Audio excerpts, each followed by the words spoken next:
What happens when America's most polished journalist collides with the royal family's most controversial export? At first, it looks like just another primetime sit-down. A comfortable studio, polite greetings, and the illusion of civility. But beneath the warm lights of CNN, Anderson Cooper didn't come to play along. And Meghan Markle didn't come to be humbled. She came armed with defiance, dismissive smiles, and that sharp edge of entitlement that has polarized audiences worldwide. What began as a conversation quickly turned into combat, verbal fencing, where one side wielded facts and the other wielded attitude. By the time the mask slipped, the world had witnessed something far more than an interview. They had witnessed a reckoning. The CNN studio gleamed under the carefully calibrated lights. Everything about the set was pristine. Anderson Cooper, the immaculate alignment of his cue cards, the deliberate stillness of the cameras waiting to capture every angle. Across from him sat Meghan Markle, perfectly poised, legs crossed, her glossy hair catching the light like a halo. She offered that practiced smile that had graced countless magazine covers, the smile that seemed designed to disarm and charm. "Meghan," Anderson began smoothly, "thank you for joining us tonight." "Of course," she said, her tone sweet, but laced with something faintly performative. "It's always enlightening to sit down with real journalists." Anderson caught the subtle sting in her words, but didn't bite. He only inclined his head in acknowledgement. "Let's begin with something simple. How are you and Harry doing?" For a fleeting second, Meghan's smile froze, an almost imperceptible shift. Then she leaned back slightly, exuding a casual air. "We're fine. We're thriving. Stronger than ever, actually, in spite of what the tabloids would love for people to believe." Her voice carried a sharp edge now, each syllable polished to sound definitive, even defensive. Anderson nodded, maintaining a steady gaze. "There have been rumors, some suggesting that there's tension in the marriage, that Harry struggles with being so far removed from his family, and that." "Rumors?" Meghan cut in with a light laugh, though the laughter was brittle. "Do you really want to waste your time giving oxygen to gossip?" "Honestly, Anderson, I'd expect better of you." The studio audience, invited guests seated behind the cameras, shifted uncomfortably. The dismissal was pointed, almost disrespectful. Anderson, however, remained the picture of composure. "I understand your frustration with rumors," he said evenly. "But part of the public's interest lies in how you both are adjusting, given the very public step you took away from royal life. Isn't it fair to ask how you're navigating those changes?" Meghan's smile tightened. "Navigating?" she repeated as though tasting the word. "We don't navigate. We lead. We've made choices that serve our happiness, our truth. If people can't handle that, perhaps they should stop projecting their unhappiness onto us." The words rang with condescension. What was meant to be an answer sounded more like a rebuke. Anderson's expression didn't flicker. He shuffled his cards slightly, a movement so subtle it was almost a silent challenge. "So let's talk about choices, then," he continued. "You've been vocal about your difficulties with the royal family. You've described feeling unsupported, even silenced, but you've also built a very successful platform since stepping away. Podcasts, streaming deals, book contracts. Critics argue that you've leveraged the very institution you condemn. What would you say to them?" Meghan tilted her head, the smile returning, colder this time. "I'd say those critics should try walking a mile in my shoes before they make uninformed judgments. I don't apologize for surviving, Anderson. I don't apologize for making a living after being cut off." Her tone had grown sharper, louder. What had begun as a conversation was already teetering into confrontation. Anderson leaned forward, voice calm and measured. "But Meghan, it wasn't as if you were left destitute. You had a successful acting career before Harry. He has inherited wealth. The perception, fair or not, is that the narrative of financial struggle doesn't align with reality. How do you reconcile that?" Her eyes narrowed slightly. "Perception," she said, practically spitting the word. "That's the problem, isn't it?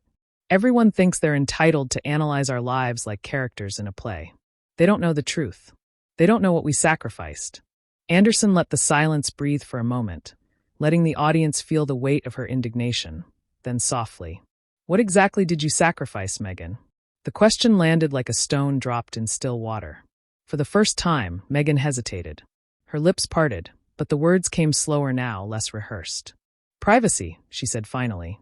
"Peace, the right to live without being torn apart daily by people who have never even met us." Anderson nodded thoughtfully, but there was a flicker of steel in his blue eyes.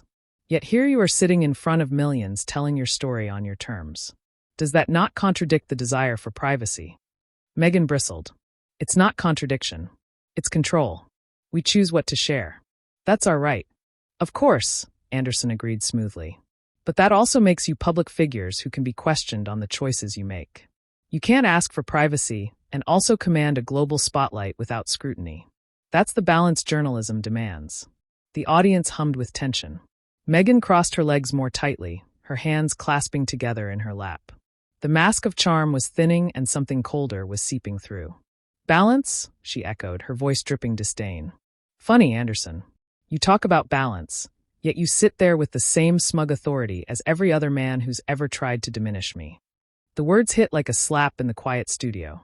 Anderson blinked once slowly, but his voice remained calm, even gentle. I'm not diminishing you, Meghan. I'm holding you accountable. There's a difference. Her laugh was sharp, humorless. Accountable to whom? To you. To the press that twists every word I say? To a public that's already made up its mind about me? Anderson didn't raise his voice. He didn't need to. Accountable to the truth, he said simply. The silence that followed was deafening. The opening act of what was supposed to be a measured discussion had already ignited into a sparring match. And for the first time, Meghan's polished composure looked fragile. The cameras rolled smoothly, but the atmosphere inside the CNN studio had shifted. The polished civility of the opening had evaporated, leaving something raw, something more volatile.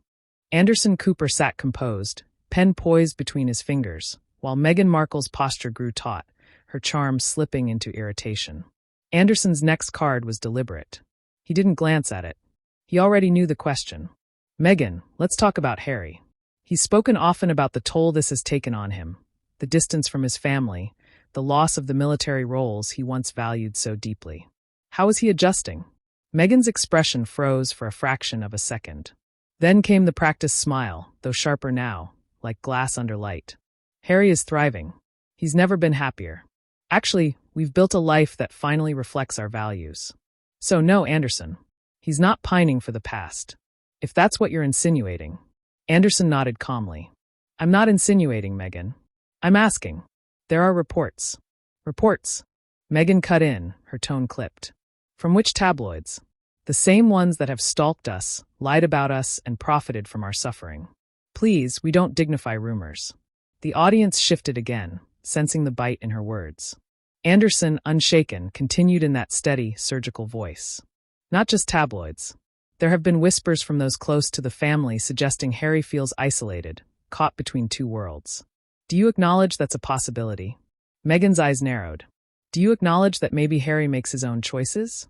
That maybe, just maybe, a grown man can decide for himself where he's happiest? Or do you prefer the narrative that I somehow control him? Anderson leaned forward slightly, his voice low, calm, but edged with unmistakable firmness. It's not about control, Meghan. It's about the fact that before you, Harry was one of the most beloved members of the royal family. He had a role, a purpose, a deep connection with the British public.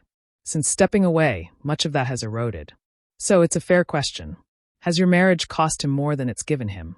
The question hung in the air like a live wire. Meghan's jaw tightened, and for the first time her voice cracked with heat. That is insulting. We are partners, equals. Harry didn't lose anything. He gained freedom. He gained love. He gained me. Anderson's gaze didn't waver. And in exchange, he lost his family, his titles, his country's affection. Was that a trade worth making? Meghan's laugh was sharp and humorless. You sound like one of those bitter royalists who thinks the crown is sacred. Let me remind you, Anderson, we're not living in the 18th century. Harry doesn't need to bow and scrape for anyone's approval.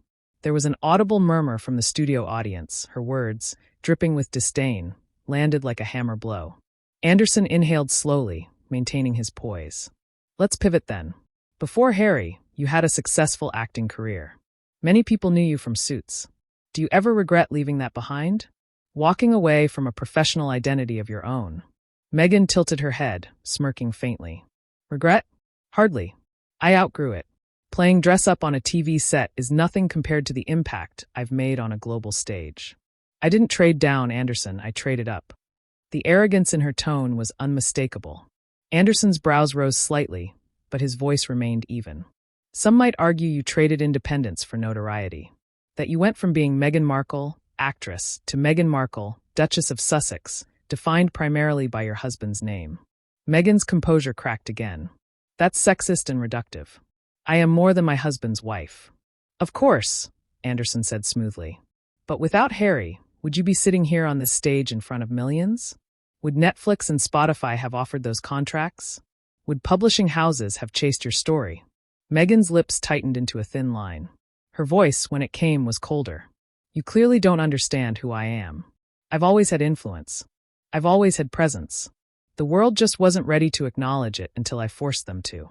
Anderson let the silence stretch, his calm demeanor only sharpening the contrast with her rising hostility. Then he asked softly but pointedly, or did the world only notice because of the crown attached to your name? The blow landed. Meghan's eyes flashed and her breath caught audibly in the microphone. She leaned forward now, her tone openly confrontational. You don't get to decide my worth, Anderson. And frankly, your line of questioning is insulting. Anderson leaned back, utterly composed, his voice dropping into that calm, deliberate cadence that had dismantled presidents and CEOs alike. I'm not deciding your worth, Meghan. I'm asking if the worth you claim was truly earned or borrowed. The audience collectively inhaled, the tension now electric. Meghan's smile was gone, replaced with something colder, anger laced with fear. The cracks in her carefully constructed armor were beginning to show. And for Anderson, that was the first sign that the real interview had only just begun. The studio air had grown heavy. Meghan Markle sat rigid in her chair, lips pressed into a thin line, her earlier veneer of charm stripped away. Anderson Cooper, by contrast, remained the picture of composure. His notes rested neatly on the desk, but he hardly needed them. He had the cadence of a man who knew exactly where this interview was headed. And Meghan could feel it. Meghan, he began evenly, let's address what so many people are wondering. You've spoken about the pain of your time in the royal family, but you've also enjoyed global recognition because of it. Without that platform, without the crown's name, do you believe the world would still be listening to you now? Meghan's eyes narrowed. So what? You're saying I'm irrelevant without them? Anderson didn't flinch. I'm saying your voice was amplified by the institution you criticize. That's not judgment. It's fact. She leaned forward, her tone sharp. And I suppose you think I should have stayed silent, endured racism, endured being ignored when I begged for help just so the monarchy's spotless image could stay intact. The audience shifted in their seats, sensing her rising hostility. Anderson's tone, however, remained maddeningly calm.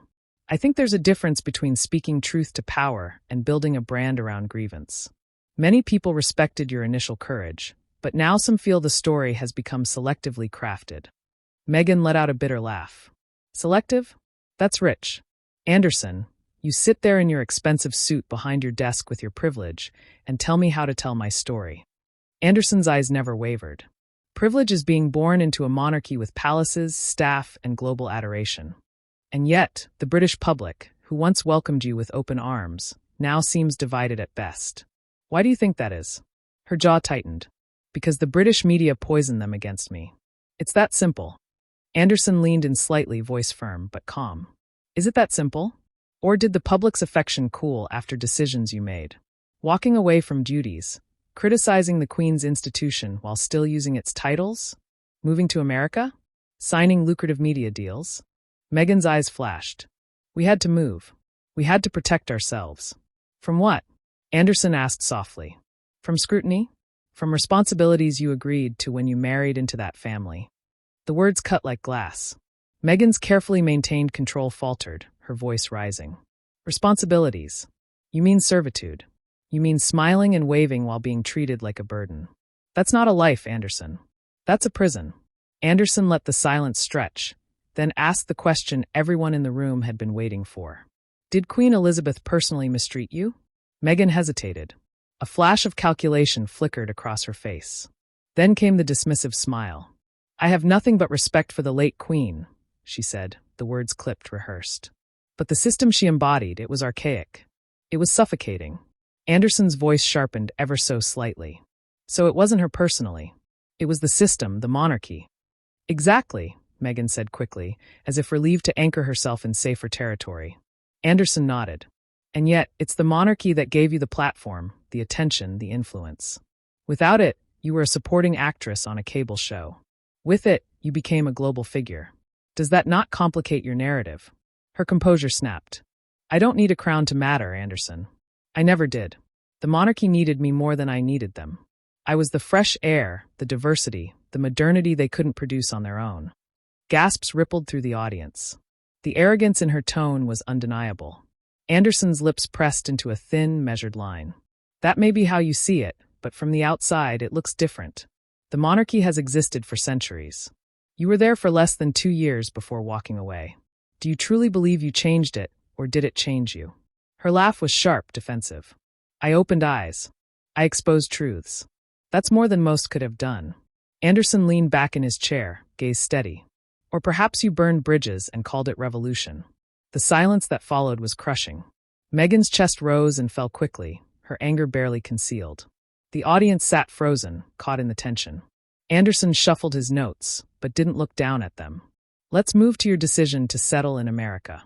Some say it's hypocritical. You left Britain citing a desire for privacy, but here you've pursued podcasts, interviews, documentaries, each one amplifying the very attention you claim to despise.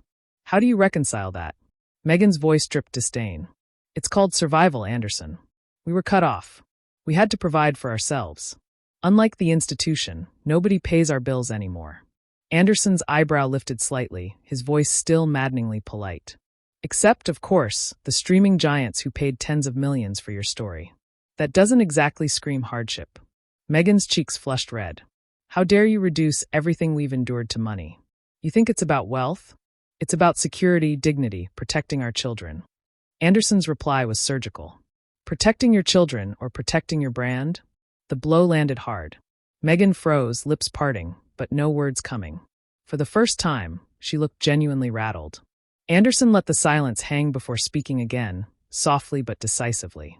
Meghan, you left a 1,000-year-old institution claiming you wanted peace, but what you've built looks less like peace and more like a business. The audience erupted into a low murmur, sensing the interview spiraling into dangerous territory. Meghan's face hardened, but her voice shook with indignation. You don't get to define me, she snapped. You don't get to decide what my life means. Anderson's gaze was unflinching. I don't need to. The world is watching, and they see the contradictions. The tension was now unbearable. The interview that began with smiles had become a battlefield, and Meghan Markle was losing ground with every question. The studio was silent except for the faint hum of the lights. Meghan Markle sat stiffly in her chair, her hands clasped tightly in her lap, her knuckles pale. The glossy composure that had carried her through so many interviews was gone, replaced with flashes of anger and thinly veiled panic.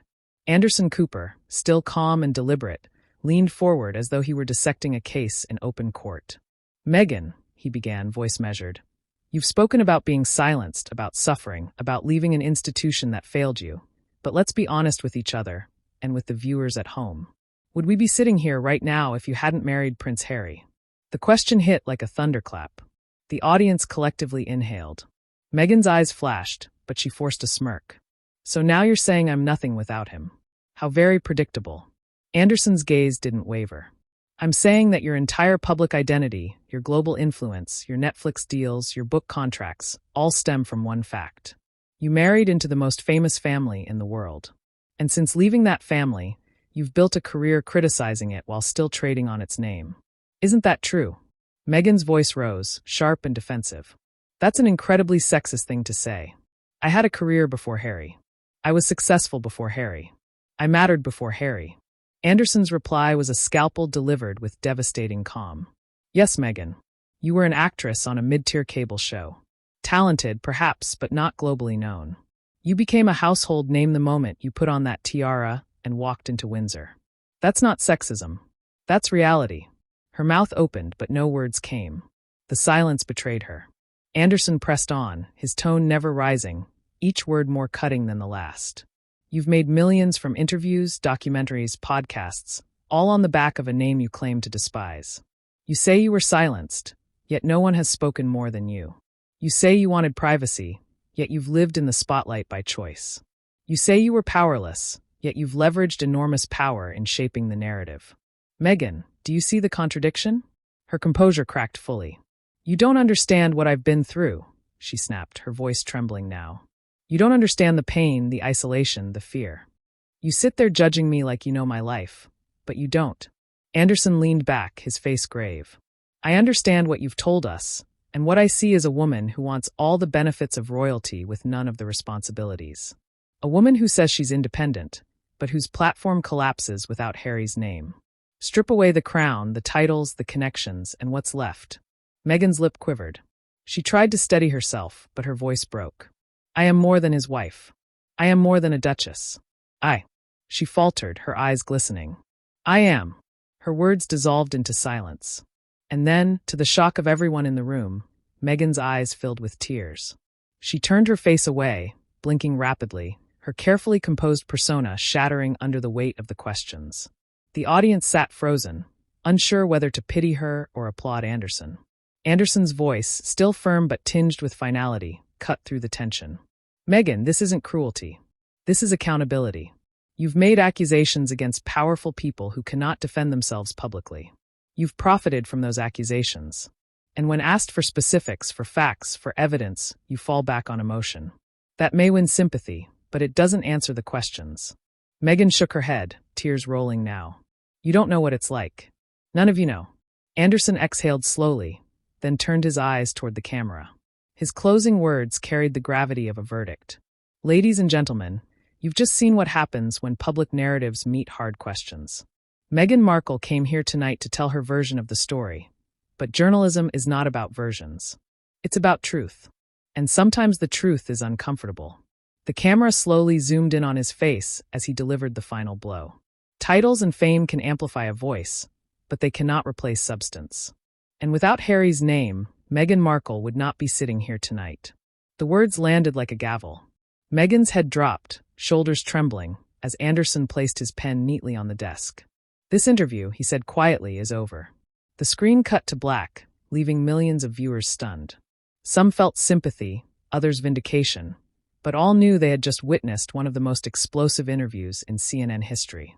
If you enjoyed this breakdown, don't forget to smash that like button, hit subscribe, and ring the notification bell so you never miss another story like this. We've got plenty more explosive interviews, celebrity meltdowns, and behind-the-scenes confrontations coming your way. Because when powerful people face tough questions, you never know how it's going to.